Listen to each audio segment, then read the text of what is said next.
we are the second group of fiction class.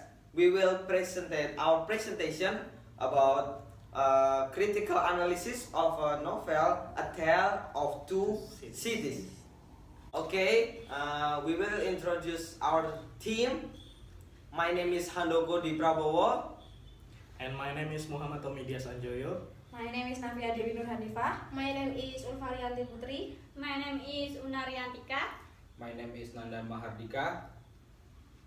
And we are from second group of Fiction class. Fiction. Okay, firstly, in this video, I will tell you about this is a critical analysis of literary work. In this critical analysis, we critique a novel of A Tale of Two Cities. A Tale of Two Cities is a novel by Charles Dickens, and this novel is the 12th novel of him.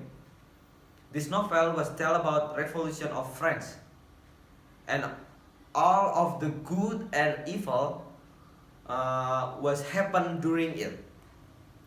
Dickens being the voice of God, his narration tend to know it all.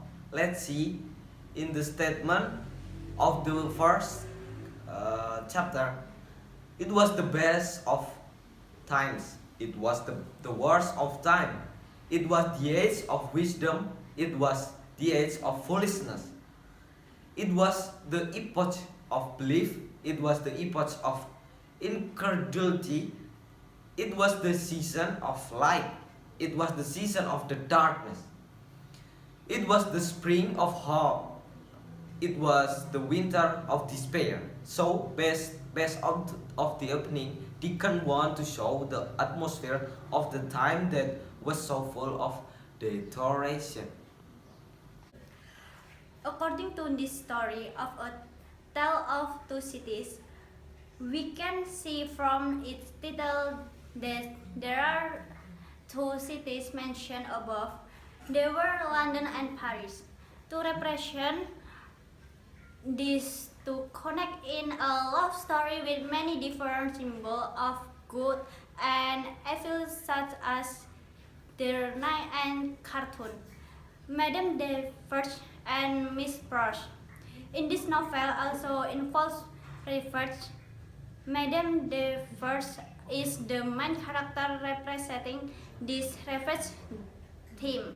Okay, another key theme in this novel has to do with courage and so sacrifice. There were many sacrifices in this novel by many different characters, and Sidney Carton made the ultimate sacrifice because of his love for Lucy and his friendship with Demi. Cartoon action portray one of the most important themes implied in this book. The cartoon helped others and does not think so much of himself. And as we first see Sidney Carton, he is a lazy man who drinks his life away. And however, there is more to him, as he said. Cause no harm to any man on earth, and no man on earth cares for me. In the first of the novel section, we learn the Danny father and uncle were responsible for the imprisonment of Dr. Minutes, and we see the fruit of despotism in the vast spectacular figure. But it is not until book 2 that Dickens give as a first-hand example of the cause indifference that the French aristocracy has devoted toward to common people. The final main theme in the book is the idea of resurrection. Book 1 of A Tale is entitled Recall to Life.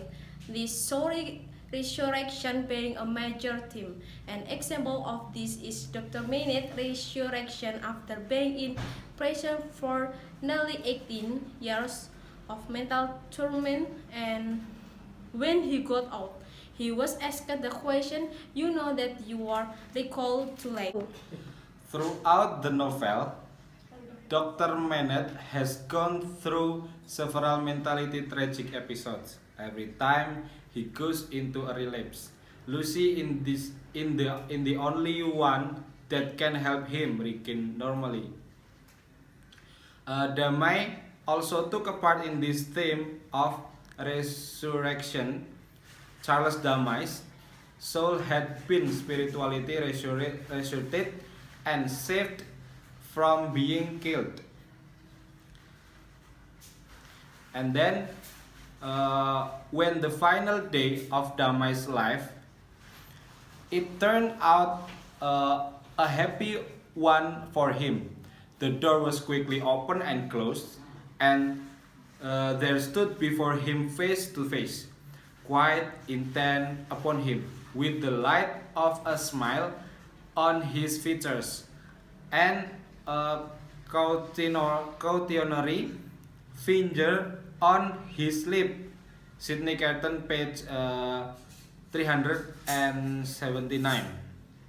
Sidney Carton, who resembled Damai very closely, exchanged places with him. Faking illness, Damai was thus snuck out of prison and physically resorted. A Tale of Two Cities began and ended with a journey. In this second chapter of the novel, Jarvis Lorry travels to recall Dr. Manet's to life. In the end of the book, Sidney Carton is taken to his death because of the first revenge. He saved his friend's life. Lorry began with the theme of resurrection, and Carton finished off with the theme of sacrifice, dying because of revenge. Dickens makes a rather strange and fascinating move in this last paragraph of his novel. He spent some time dwelling on what Sidney Carton would have said if he would have expressed his last thought on paper. Of course, true to the journalistic style of his novel in general, Dickens is careful to point out that this could have happened. There are documented accounts of other people's thoughts being transcribed before their beheadings. So yeah, thank you so much for your attention. Don't forget to like, comment, and subscribe. Also, check my next video. And assalamualaikum warahmatullahi